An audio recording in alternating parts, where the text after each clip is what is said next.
नमस्कार दर्शक बंधु मो भागीरथी बिंधाणी एवं मोर वास्तु संदेश चैनल को आपको मु स्वागत करुच्ची।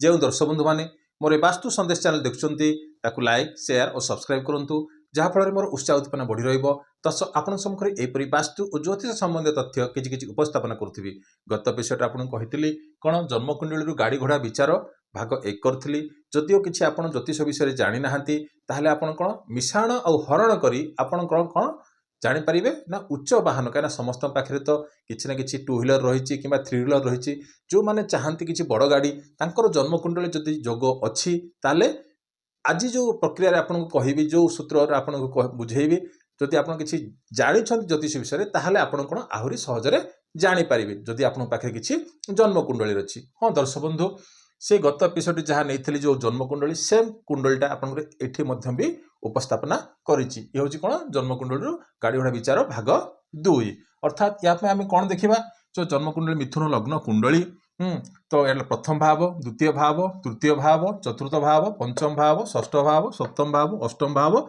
नवम भाव दशम भाव एकादश भाव आउ कौन आसला द्वादश भाव। तो सहीपरी आपन कौन जानवे ना 1 8 स्वामी किए ग्रह स्वामी किए ना मंगल 2 7 किए ना शुक्र तापर 3 6 किए ग्रह स्वामी ना बुध तापर आसला आपनकर किए 9 12 ग्रह स्वामी बृहस्पति 10 11 ग्रह स्वामी किए ना शनि 4 आसला किए चंद्रमा और 5 किए ना रवि एति तो आपनकर ज्ञात सार समस्त थी।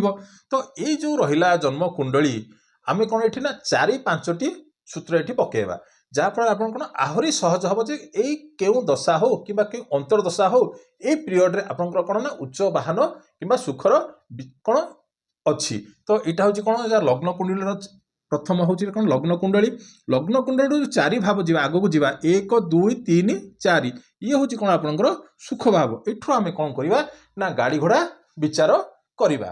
हाँ दर्शक बंधु देखु ये जो रहा चतुर्थ भाव कौन ना चतुर्थ भावर स्वामी चतुर्थ भावर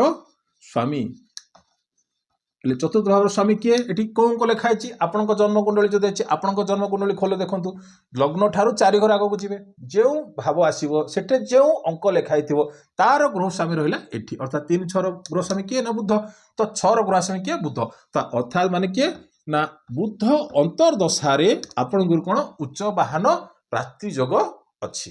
ये फास्ट पॉइंट। तो सेकेंड पॉइंट आसला कौन ना चतुर्थ भाव में बसी ग्रह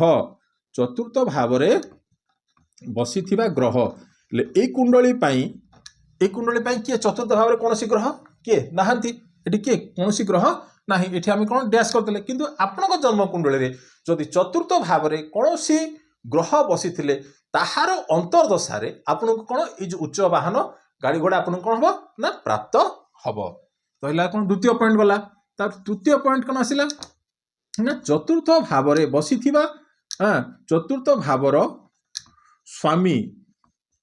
चतुर्थ भावर स्वामी कुंडली रे जेउठे बसची कुंडली जो भाव में बसची सेठारू जो भाव में बसी सेठारू 4 घर गणिबा सेठारू 4 घर अर्थात कौन आसीबो ए कुंडली पाई जदि देखिबा चतुर्थ भाव स्वामी किए एठी 6 माने किए ना बुध तो बुध कोठी बसची ना आपनकर सप्तम भाव में बसची कोठी बसची सप्तम भाव में बसची एटा किए बसची ना सप्तम घरे बसची सप्तम घरे सिना बसची सप्तम घरे क्यों राशि अच्छी अर्थात कौन ये धनु राशि अच्छी धनु राशि ग्रह स्वामी किए ना ये कौन आसला ना चतुर्थ भाव में बसची किए ना कौ राशि सप्तम घरे बसी आउ धनु राशि बसची एठू कौन करवा ना 4 घर आग को जीवा कौठू जीवा ना एठू जो बसला चतुर्थ भावर स्वामी कुंडली जो भाव में बसची सेठारू 4 घर जीवा अर्थात किए आसला 1 2 3 4 अर्थात किए आसला ना मीन राशि आसला किए आसला ना मीन राशि आसला तो मीन राशि ग्रह स्वामी किए ना बृहस्पति अर्थात आपण को कौन हम ना गुरुर अंतर्दशा पीरियड रे आपण को कौन हम ना उच्च वाहन प्राप्ति योग अच्छी। तो यहाँ कौन चतुर्थ भाव ठारो चतुर्थ भावर स्वामी कुंडली रे जो भाव में बसी जो मानि नियंतु आपण जन्म कुंडली एठी बसची कोठी ना दशम भाव में एठी बसची एठी भावी दियंतु एठी बुध बसची तो बुध ठारू जे कौन 4 घर जीवे 1 2 3 4 अर्थात किए मिथुन राशि तो सेम जिनस आसला जेकोसी भाव में बसी था आपंकर कुंडली रे जेकोसी भाव में बसता सेठारू 4 घर ଯିବେ। ତ ଏଇଟା ଆସିଲା।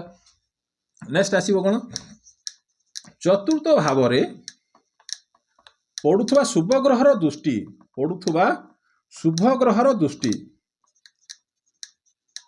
ହେଲେ ଚତୁର୍ଥ ଭାବରେ ଏଇ କୁଣ୍ଡଳୀ ପାଇଁ ହେଲେ ଶୁଭ ଗ୍ରହର କିଏ ନା ଗୁରୁ ଗୋଟେ ଆସିଲା, ବୃହସ୍ପତି, ଶୁକ୍ର ଆଉ କିଏ ଚନ୍ଦ୍रमा। ଅର୍ଥାତ୍ ବୃହସ୍ପତି ଆଉ ଶୁକ୍ର କ'ଣ ଏମାନଙ୍କର ଗୁରୁର କେତେଟା ମାନେ କ'ଣ ନା ଗ୍ରହର ଦୃଷ୍ଟି କେତେଟା ଆସିଲା ନା ଗୁରୁର ଆସିଲା 3ଟି ଦୃଷ୍ଟି, କ'ଣ ପଞ୍ଚମ, ସପ୍ତମ, ନବମ। ଆଉ ଶୁକ୍ର ଚନ୍ଦ୍ରମାର କ'ଣ ଗୋଟିଏ ଦୃଷ୍ଟି। ଅର୍ଥାତ୍ ଗୁରୁ ଯଦି ଆପଣଙ୍କ କୁଣ୍ଡଳୀ ଏଇ କୁଣ୍ଡଳୀ ପାଇଁ କିଏ କୋଉଠି ବସିଛି ନା ଆପଣଙ୍କର ଦଶମ ଭାବରେ ବସିଛି, ତ ଇଏ ମିଳିଲା ଆପଣଙ୍କର। ଆଉ ଯଦି ଆପଣଙ୍କର ଯଦି ଶୁକ୍ର ଯଦି ବସିଥାନ୍ତା ଏଠି ଯଦି ଆପଣଙ୍କର ଶୁକ୍ର ବସିଥାନ୍ତା ତାହେଲେ ତାର କ'ଣ ସପ୍ତମ ଦୃଷ୍ଟି ପଡ଼ିଥାନ୍ତା। ଆଉ ଯଦି ଏଠି ଚନ୍ଦ୍ରମା ଯଦି ବି ଥାନ୍ତା ତାହେଲେ ମଧ୍ୟ ତାର ସପ୍ତମ ଦୃଷ୍ଟି ଏଠି ପଡ଼ିଥାନ୍ତା। କିନ୍ତୁ ଯଦି ଏଠି ଗୁରୁ ଯଦି ଆପଣଙ୍କ କୁଣ୍ଡଳୀରେ ମାନି ନିଅନ୍ତୁ ଅଷ୍ଟମ ଭାବରେ ଅଛି, ତାହେଲେ ଗୁରୁର କୋଉ ଦୃଷ୍ଟି ପଡ଼ିବ 1 2 3 4 5 6 7 8 9, ତ ନବମ ଦୃଷ୍ଟି ପଡ଼ିଲା। ଯଦି ଆପଣଙ୍କର ଗୁରୁ ଯଦି କୁଣ୍ଡଳୀରେ ଏଇ ଜାଗାରେ ବସିଛି ମଧ୍ୟ ବି ତାହେଲେ ମଧ୍ୟ ଆପଣଙ୍କର କ'ଣ ଆସିବ ଦ୍ୱାଦଶ ଭାବରେ ବସିଥିଲେ କ'ଣ ଆସିବ ନା ପଞ୍ଚମ ଦୃଷ୍ଟି ଆସିବ। 1 2 3 4 5, ତ ଅର୍ଥାତ୍ ଚତୁର୍ଥ ଭାବରେ ପଡୁଥିବା ଶୁଭ ଗ୍ରହର ଦୃଷ୍ଟି। ଆଉ ଚନ୍ଦ୍ରମା କୁଣ୍ଡଳୀରେ କ'ଣ ଥିବାର ଅଛି ନା ଶୁକ୍ଳ ପକ୍ଷ ଚନ୍ଦ୍ରମା ଥିବାର ଅଛି, ତାହେଲେ ଯାଇକି ତାର କ'ଣ ହବ ଏଇଟା କାମ ହବ। ତ ନେକ୍ସଟ ପଏଣ୍ଟ ଆସିଲା କ'ଣ ନା ଭାବତ ଭାବମ ଅନୁସାରେ, ଭାବତ ଭାବମ କ'ଣ ନା ଭାବତ ଭାବମ ଅନୁସାରେ ଆମେ ଯଦି ଯେକୌଣସି ଭାବକୁ ବିଚାର କରିବା ସେଠାରୁ ସେତେ ଘର ଆଗକୁ ଯିବା। ଅର୍ଥାତ୍ କହିବାକୁ ଗଲେ କ'ଣ ହବ ଏଇ କୁଣ୍ଡଳୀ ପାଇଁ ଯଦି ଯିବା ଆମେ କ'ଣ ହେଉଛି ନା ଚତୁର୍ଥ ଭାବ ବିଚାର କରୁଛେ, ତ ଏଇଟା ହେଉଛି ଭାବତ ଭାବମ ଅନୁସାରେ କ'ଣ ଆସିବ ଏଇ ଯୋଉ ଭାବରୁ କ'ଣ ଆସେ ଚତୁର୍ଥ ଭାବରୁ କେତେ ଆସିଲା ଲଗ୍ନ ଠାରୁ 4 ଘର ଆସିଲା, ତ ଚତୁର୍ଥ ଭାବ ଆସିଲା ଏଇଟା, ଚତୁର୍ଥ ଭାବରୁ 4 ଘର ଯିବା ଆଗକୁ। କ'ଣ ଏଇ କୁଣ୍ଡଳୀ ପାଇଁ ଚତୁର୍ଥ ଭାବରୁ 4 ଘର ଆଗକୁ ଯିବା। ତ କୋଉ ଭାବ ଆସିଲା ନା 9 ଆସିଲା, 9ର ଗ୍ରହ ସ୍ୱାମୀ କିଏ ନା ଗୁରୁ।